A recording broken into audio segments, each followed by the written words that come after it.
Amor e morte, quando o vazio interior destrói tudo ao redor. O que torna amor e morte realmente perturbador não é a discussão sobre a culpa ou a inocência, mas o descompasso entre intenção e realidade. A protagonista não age como alguém movida por ódio, vingança ou crueldade deliberada. Ao contrário, ela parece leve, funcional, socialmente integrada, quase banal.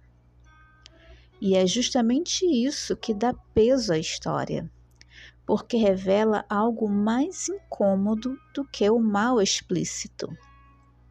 A capacidade de destruir vidas inteiras sem sequer perceber o que se está fazendo. O ponto central não é que Candy foi absolvida, é que, independentemente do veredito, a realidade seguiu seu curso. Uma mulher morreu, uma família foi desfeita, crianças ficaram órfãs, um marido foi traído.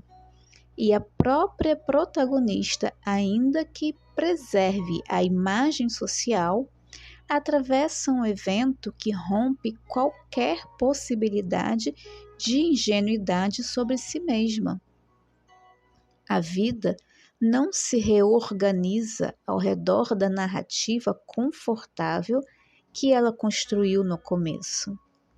O caso extraconjugal nasce de uma ideia perigosamente simples, a de que é possível isolar ações e controlar consequências. Ela acredita que pode criar uma espécie de acordo racional com a realidade. Um espaço onde prazer e rotina coexistem sem colisão, onde ninguém descobre, ninguém sofre, ninguém perde. Esta é a ilusão central, a de que relações humanas são sistemas fechados, previsíveis, quase mecânicos.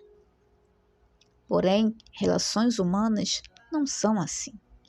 Elas são abertas, sensíveis e imprevisíveis. Quando se introduz uma ruptura como uma traição, não se altera apenas um ponto específico, mas toda a rede ao redor. Emoções, vínculos, expectativas e identidades começam a se rearranjar de maneiras que ninguém controla completamente. O que parecia inicialmente administrável torna-se rapidamente caótico.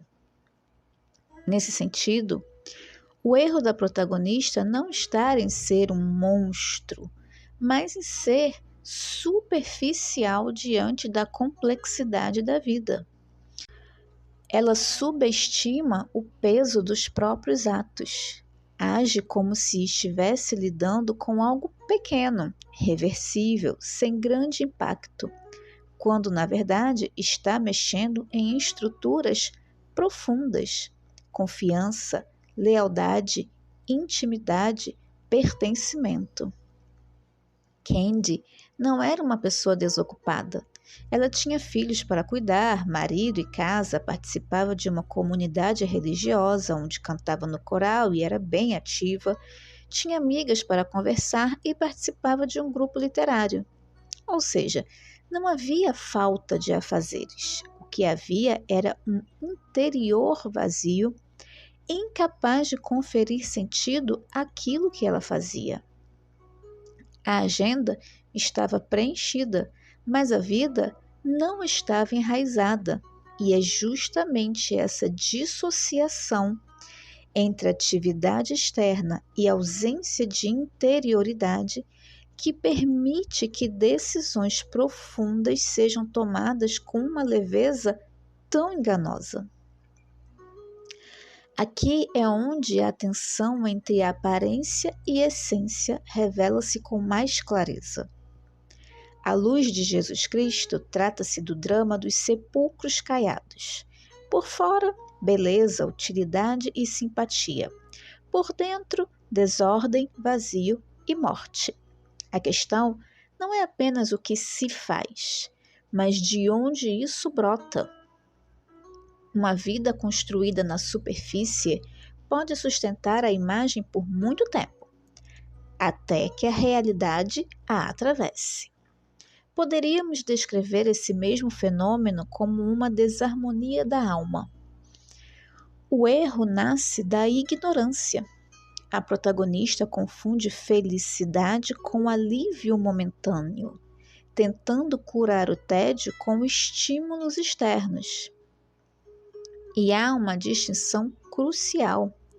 Simpatia não é virtude quando não está enraizada em caráter.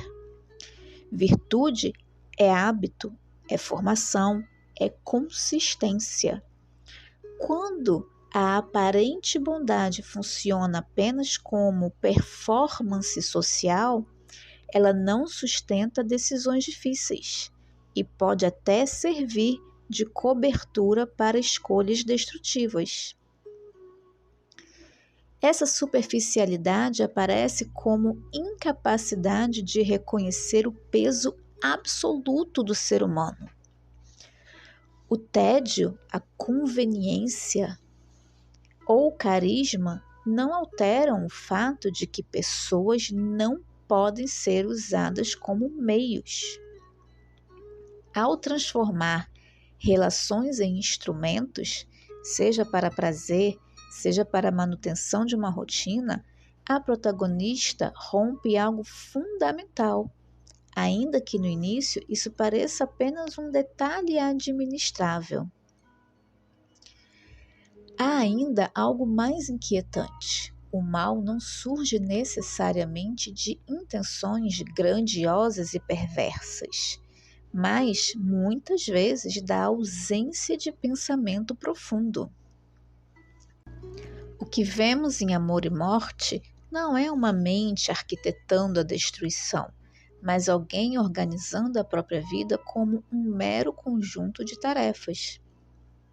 O adultério aparece como um projeto quase burocrático, encaixado na agenda. Os envolvidos deixam de ser um fim em si mesmo e passam a ser parte de um arranjo funcional. E é exatamente aí onde reside o perigo.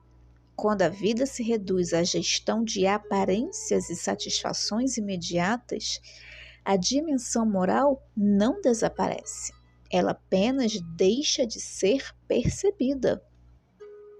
A pretensa normalidade, então, torna-se apenas um disfarce.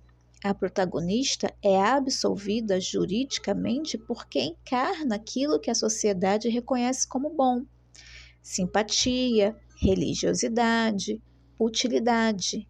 Condená-la exigiria admitir que o problema não está apenas no desvio evidente, mas na própria superfície bem ajustada que todos compartilham. É mais fácil deslocar a culpa para a vítima antipática do que encarar a fragilidade disso que chamamos normalidade. O ponto crucial de toda a tragédia ocasionada por Candy é, ao fim e ao cabo, sua ausência de interioridade. Uma vida que não se enraiza em um centro profundo torna-se refém do externo, do tédio, da aprovação social, das novidades. A pessoa passa a viver na periferia de si mesma. E nessa condição, pode atravessar eventos gravíssimos sem jamais ter desenvolvido a densidade necessária para compreendê-los plenamente. Por isso, o mais inquietante não é que tudo tenha terminado em tragédia, mas que tenha começado em leveza. Não houve, no início, a percepção de que algo irreversível estava sendo colocado em movimento. E, no entanto, estava. No fim, a história não revela apenas que atos têm consequências. Isso é quase óbvio. Ela mostra que a falta de profundidade também tem consequências.